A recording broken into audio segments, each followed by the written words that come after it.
Here we go. All on a day's work. All on a day's work. Cute name. Okay, let's try knight of 6 here. See what he's going for.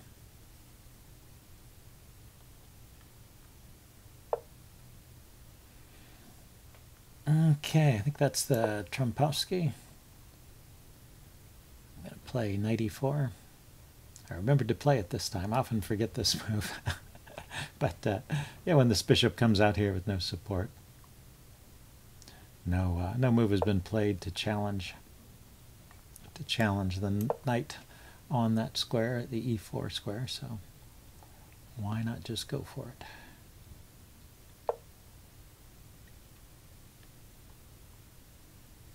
So do you trade here? I'm not sure. Gotta try bringing my other knight to f6. And if he takes, I'll have a pawn on e5. Maybe that'll be useful. Don't know. We can check this out in the postmortem. I don't play this that often, so don't know too much about the theory here.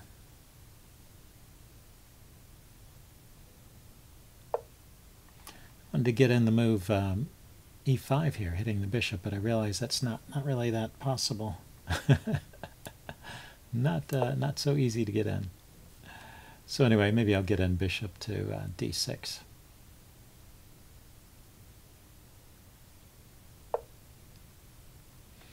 There's also c5. That's a move. If he takes, I take back with the bishop. That should be good. Well, I can trade queens, though. Okay, we'll start with this bishop d6 and castle, and then play c5.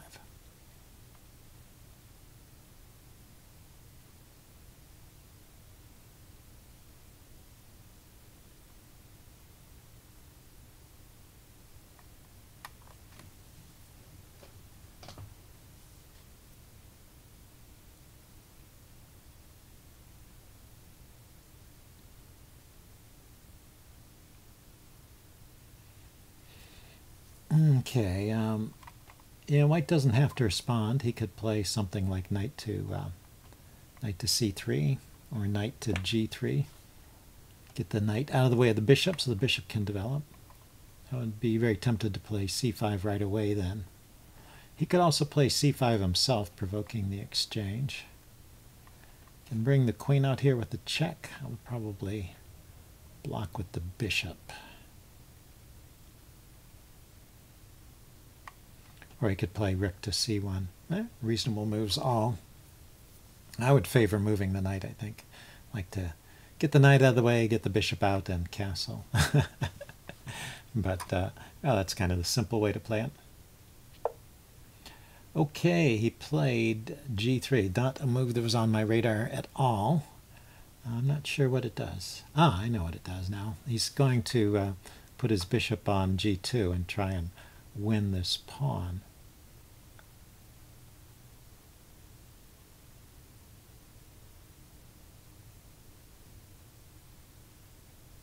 Okay, I'm going to go ahead and castle.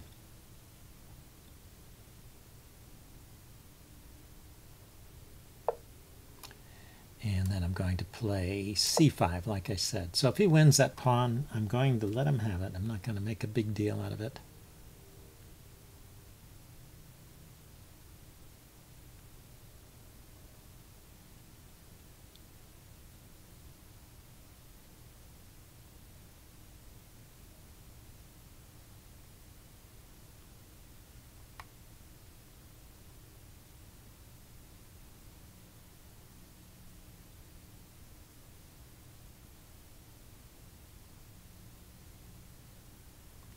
Which he could do by playing knight to c3 here.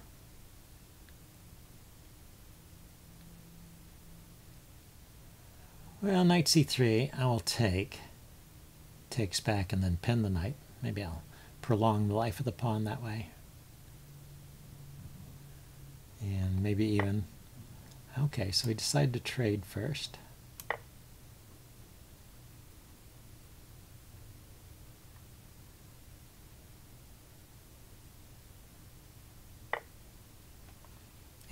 take there. Okay.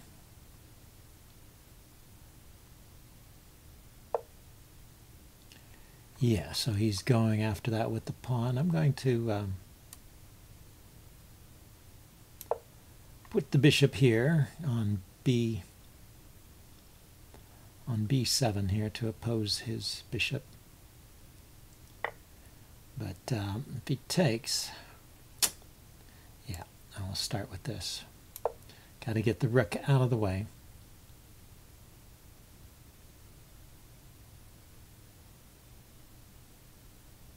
So now I'm threatening to take the bishop and play bishop to G7. I'll have a nice skewer on that diagonal. So he goes back, and what have I got? I can pile up on this pawn, I guess.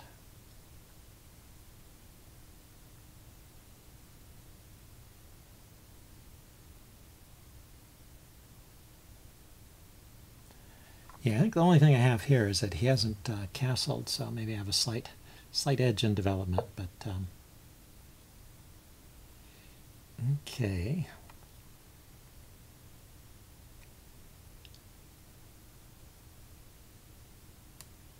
Yeah, let's keep the pressure on that pawn.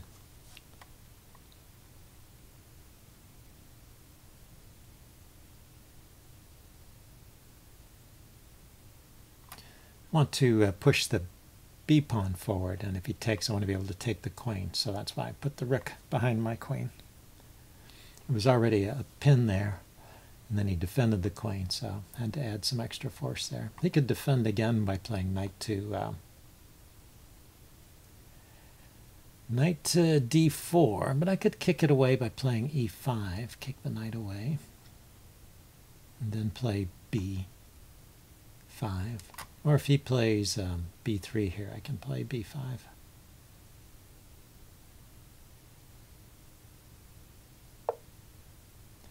Yep. So I will do that.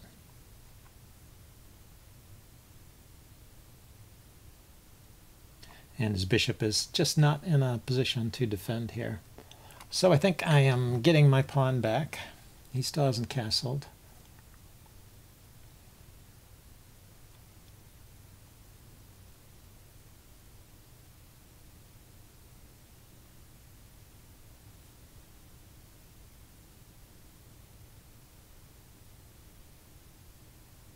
Yeah, what else is going on here?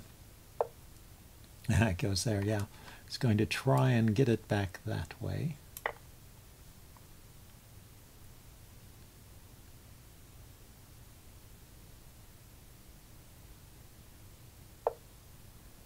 Aha. So I can step aside with a check.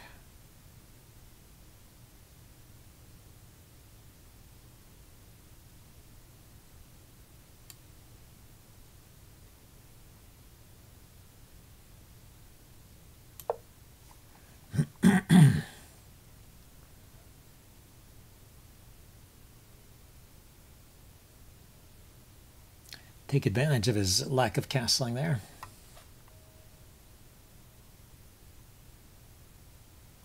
And then I can take. My rook is defended by the bishop as well as the other rook, so he can't, for example, trade the queen for the two rooks and get a nasty check on the back rank. I've got it covered. And my queen came over here to defend my bishop.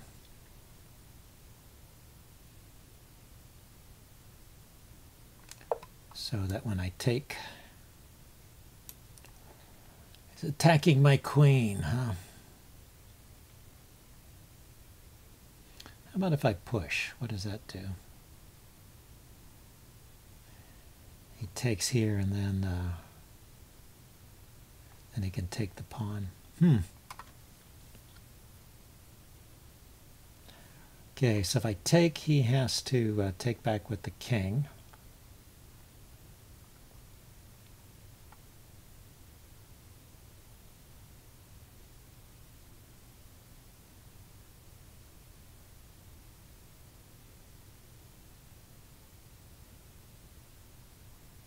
And I get knight here with check.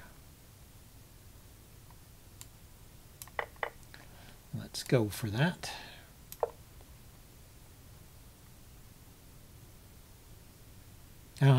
Could have considered pushing with check. That's also interesting.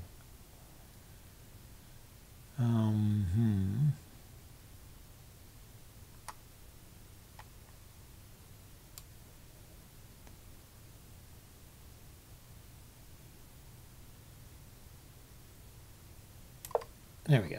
So now I've defended the pawn with my knight, which leaves the bishop free to move. I can play bishop here, attacking his rook. I probably could have done that anyway, huh? Bishop g7 hitting his rook is probably good enough to allow me to hold on to this pawn.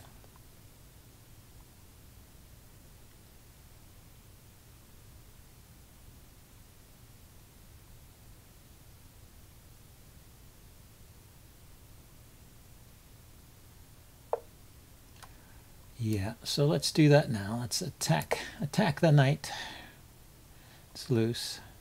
If it moves, I'll take the rook, so he probably should defend. And I'll grab a pawn over here.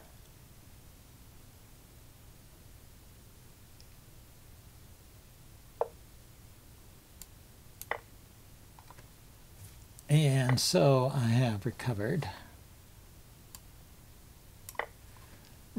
my position here.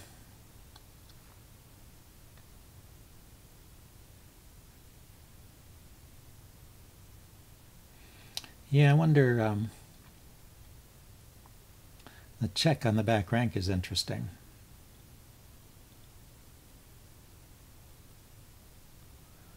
But just attacking his pawn, okay, so he doesn't want me to check on the back rank. But on the other hand, this gives me another pawn here, right?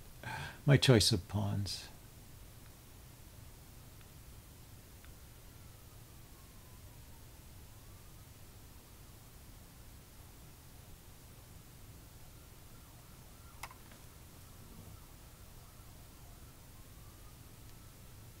Well, I had a terrible losing streak, so I am happy to finally win a game here. Okay, so let's go ahead and take that guy.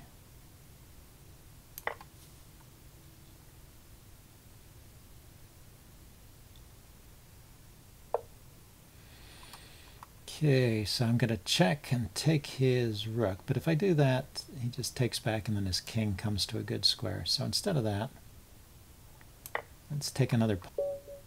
Okay, and he resigned. Okay, I finally won a game. I guess I will upload this one and we can check it out in a postmortem. See you guys later. Bye.